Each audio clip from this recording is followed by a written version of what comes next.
ہم اپنے پچھلے ویڈیو میں اردو نثر کے 19ویں صدی میں ارتقاء سفر کے بارے میں بات کر رہے تھے۔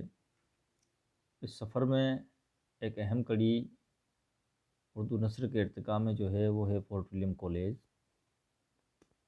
فورٹ ولیم کالج کے قیام اور اس کی خدمات کے بارے میں ہم اپنے پچھلے ویڈیو میں بات کر چکے ہیں کہ فورٹ ولیم کالج کیوں قائم کیا گیا اور اس نے اردو ادب کی کس طرح سے خدمت انجام دی۔ فورٹ ولیم کالج میں داستانیں تصنیف کی گئی، ترجمہ کی گئی۔ فورٹ ولیم کالج کے ساتھ ساتھ فورٹ ولیم کالج کے باہر بھی کئی ادیب، مصنف، داستان نویس ایسے تھے جو داستانیں لکھ رہے تھے۔ تو آج ہم اپنے اس ویڈیو میں فورٹ ولیم کالج سے باہر لکھی گئی داستانوں کے بارے میں ذکر کریں گے۔ 19ویں صدی نصف اول تک فورٹ ولیم کالج سے باہر اردو نثر میں متعدد قصے تصنیف ترجمہ ہوئے۔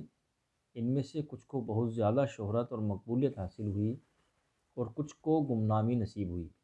لکھی تو بہت ساری تصنیفیں گئیں، کچھ شہرت یافتہ ہوئی اور کچھ گمنام تاریکیوں میں چلی گئی۔ جدید تحقیق کے مطابق 19ویں صدی میں فورٹ ولیم کالج سے باہر تصنیف ہونے والی پہلی داستان انشاء اللہ خاں انشا کی رانی کیتکی کی کہانی ہے۔ اس کے علاوہ بھی کئی دیگر داستانیں ترجمہ و تالیف ہوئیں جن کی تفصیل ذیل میں پیش کی جا رہی ہے۔ رانی کیتکی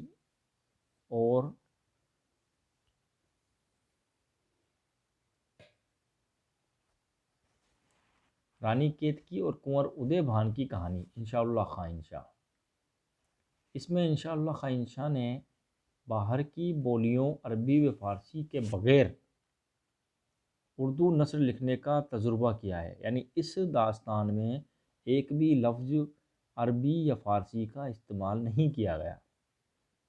انشا اس میں کامیاب تو ہوئے لیکن زبان کے اکھڑے پن سے عبارت کی دلکشی اور تاثیر ختم ہو گئی۔ تو ظاہر سی بات ہے اگر بغیر عربی فارسی کے اردو کو لکھا جائے تو یہ ممکن نہیں ہے۔ حالانکہ انشا اس میں کامیاب ہوئے لیکن اس سے زبان کی جو روانی ہے وہ جاتی رہی۔ اس کتاب کا سن تصنیف 1808 عیسوی قرار دیا جاتا رہا ہے، مگر ڈاکٹر گیان چند جین کا خیال ہے کہ 1803 عیسوی تک یہ کتاب وجود میں آ چکی تھی۔ اس میں رانی کیتکی کی کہانی بیان کی گئی ہے جو ایک سادہ سی کہانی ہے۔ یہ قصہ بھی دوسرے قصوں کی طرح ہے، اس میں بھی وہی تمام باتیں ہیں جو اس دور کے دوسرے قصے کہانیوں میں ملتی ہیں، مگر اس کی اہمیت اس لسانی تجربے کی وجہ سے جس میں شعوری طور پر عربی و فارسی الفاظ کے استعمال سے پرہیز کیا گیا ہے۔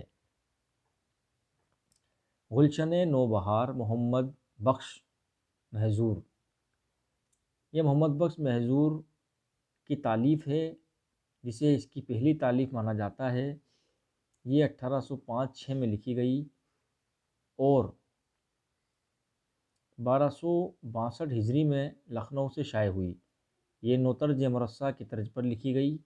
ڈاکٹر جمیل جالبی نے اس کی زبان پر تبصرہ کرتے ہوئے لکھا ہے کہ محظور نے نوترج مرصع کی نثر کے امکانات کو اپنی قوت اظہار سے آگے بڑھا کر چند نئے امکانات کے سرے ابھارے۔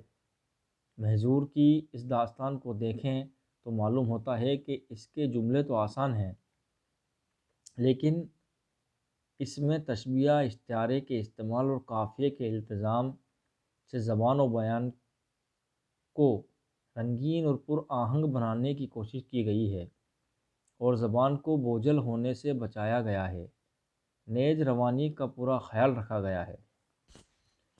قصہ رنگ گفتار عظمت اللہ نیاز دہلوی۔ نیاز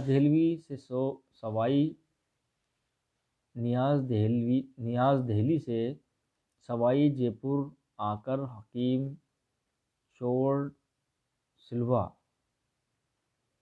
پر تقیز خاں بہادر کی ملازمت میں آ گئے تھے۔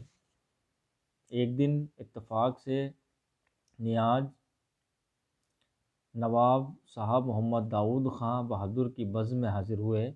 وہاں میر عطا حسین خاں تیسین کی رنگین بیانی کا تذکرہ سنا اور نواب محمد داؤد خاں کی زبان سے نوترج مرصع کی تعریف سنی۔ اسی سے متاثر ہو کر نیاز نے یہ قصہ لکھا اور اس کا نام قصہ رنگین گفتار رکھا، جو اس کا تاریخی نام ہے، جسے 1226 ہجری نکلتے ہیں۔ یہ اب تک یہ غیر مطبوعہ ہے۔ اس کتاب کی اہمیت یہ ہے کہ یہ نوترج مرصع اور فسانہ عجائب کی درمیانی کڑی ہے۔ اس کے علاوہ یہ قصہ دوسرے قصوں سے مماثلت رکھنے کے باوجود تھوڑا مختلف ہے اور اپنی ترتیب و پیشکش کے اعتبار سے بھی اہمیت رکھتا ہے۔ اس کی زبان صاف ستھری ہے اور زبان و بیان میں وہ بوجھل پن نہیں جو نوترج مرصع میں نظر آتا ہے۔ اس کی رنگینی میں سادگی کا خوبصورت امتزاج پایا جاتا ہے۔ اس پر بول چال کا لہجہ مزید رس گھولتا نظر آتا ہے۔ فسانہ عجائب۔